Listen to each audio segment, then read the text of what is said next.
Hello বন্ধুরা, দেখতে পাচ্ছ এটা কি? এটা হচ্ছে মোচা। মোচা কি করে কাটতে হয় আগে আমি কিছুই জানতাম না, কি করে কাটতে হয়, কিন্তু বিয়ের পরে সব শিখে গেছি। এখন শিখতে বাধ্য। মাছ কি করে কাটতে হয় সেটাও শিখে গেছি। দেখছো বন্ধুরা, এই যে হাতে মোচা নিয়েছি, এই যে এই সাদা খিল মতন বেরিয়ে দিছে, আর এই পাতার মতন যেটা আছে সেটাকেও আমি ফেলে দিচ্ছি। এখন কাটতে শিখে গেছি কি করে মোচা কাটতে হয়। মাছ কি করে কাটতে হয় সেটাও শিখে গেছি। বলতে গেলে বিড়াল ঠেলায় না পড়লে গাছে উঠে না, সেই ব্যাপারটা। বিড়াল ঠেলায় পড়েছে বলে গাছে উঠেছে, আমিও সেম ঠেলায় পড়েছি বলে কাটতে শিখেছি। আগে তো সেরকম কিছু জানতাম না। পুজো করতাম, একটু ঘর ঝাড় দিতাম, একটু মুছতাম, আর কিছুই করতাম না। সেরকম কিছু জানতাম না বললে মানে মা সেরকম কিছু কাজ করতেই দিত না। তাকে কি বলবো, মা কোনো কাজ করতে দিত না তো কি করে শিখবো?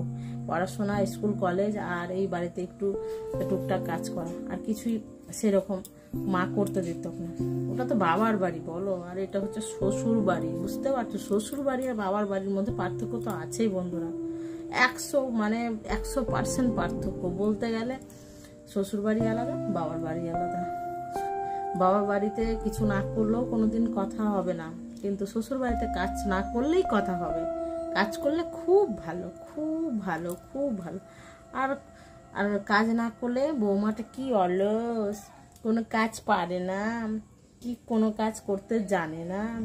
শাশুড়িতে এইভাবে মিটিং বসবে, এইভাবে মিটিং বসবে, আর পান চিবাবে, বলবে জানিস কোন ঘরের মেয়েকে তুলে নিয়ে এসছি, কোনো কাজ করতে জানে না, ক্যাচ কলা, শুধু রূপেই আছে, গুণে কিছু নেই। রূপেই লক্ষ্মী আর গুণে সরস্বতী নেই।